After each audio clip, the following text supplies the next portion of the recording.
Okay, so good morning. Mga mag-alas 12 na ng tanghali. Ngayon ay January 14. Nandito tayo sa ating location 1. Tulad na nabanggit ko sa inyo, 1st tsaka 15th ng January ay magtatanim tayo. So bukas, magtatanim tayo ng binhi ulit. Pero kung tulad na nakikita nyo, hindi naman lahat tumubo. Noong una okay, pero yung tatlong tanglad natin, namatay na, so hindi siya nabuhay, reject. Tas alam nyo naman yung isang cuttings natin ng Herba Buena namatay din, so may isa pa naman. Tapos ito yung buto nung mint, ito naputol may pumutol. Anyway, yan, meron pa naman dalawa dito, pero tingnan natin kung mas magandang na lang, cuttings na lang tayo. Ito naman, ito yung onion bunching. Hindi ko talaga alam kung bakit, pero namamatay siya. Pero obserbahan ko pa yan kung anong mangyayari, kung anong magiging development. And yung sa ating, tawag dito, ano ba to? Vietnam Rose. Ito yung sundial. Meron pang isa na yun, nakikita nyo yan. Buhay pa. Tapos dito naman mukhang mabubuhay itong isang piraso. Ano naman to? Anong Vietnam Rose to? Ito ay Fairy Tale. Yan. So hopefully mabuhay siya kasi nagkaroon na siya ng true leaf. May true leaf na siya. Ito yata multiple to parang 3 peraso yung 3 buto yung nabuhay, pero isa na lang yung naghihingalo. Pero tingnan natin.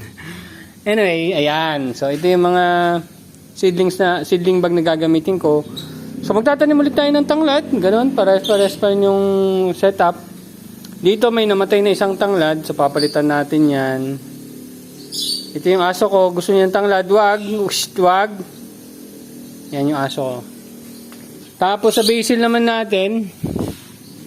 Basil matibay ayan So meron tayong 2 sweet basil. Hindi ko na alam yung iba kung lemon or something. Ito nag-dumping off. Yan, namatay na siya. Hindi ko na diniligan din kasi patay na naman siya. And ayan, tingnan natin kung anong mangyayari. Kung ano bang mas maganda. 1 peraso lang o 2 peraso. Yan.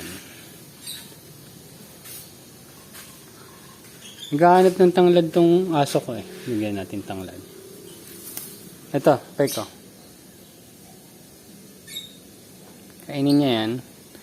Pero yun, tuloy pa rin naman yung idea natin. Pero medyo hindi ko muna siguro pupukusan. Pero 1:15 lang naman ang schedule natin yan. So hindi masyadong mabigat sa oras yan. Ang lang ako dun sa resulta. Kasi nga ang daming reject or ang daming sablay, ganun talaga siguro. At ayan, hindi ko na alam kung ano mga basil yung tumubo dyan nilinis ko na. Tapos dun sa kabila natin, nakaprepare na yung ating 5 boxes para sa 75 heads ng lettuce para mamaya. And may update din ako sa kayo dyan, ako dyan, kasi yung isang part, yung recent batch natin ay may mga damage ng trips. So kung tulad ng sinabi ko sa inyo dati, best option dyan is tanggalin talaga lahat ng may damage ng trips. Pero dapat paalis na ako ng taniman. Kumbaga paalis na ako, tsaka ko lang kukolektahin yung mga damage ng trips para hindi naman i-dispose ka agad, malamang kakainin ko yun.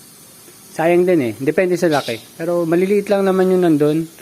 Ang nakita kong damage siguro abutin din ng mga more than 5 heads ang madidispose natin. Pero ganun talaga. And katulad ng dating ginagawa natin, monitor natin kung magkakaroon pang trips after the next several days.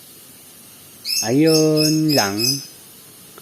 Okay, so hindi ko na patatagalin kasi dito naman sa location 1 So ayan ito yung Herba Buena. Ito yung cutting na yun, cuttings na nandun. Ito bago. Pero nga may mga white flies Ayun, nakita niyo white flies. Yan yung isang issue ko dito sa location na to. Sana makahanap ako ng natural enemy ng white flies para kakainin na lang siya. Anyway, yun lang. And thank you very much. See you next updates. Bye-bye!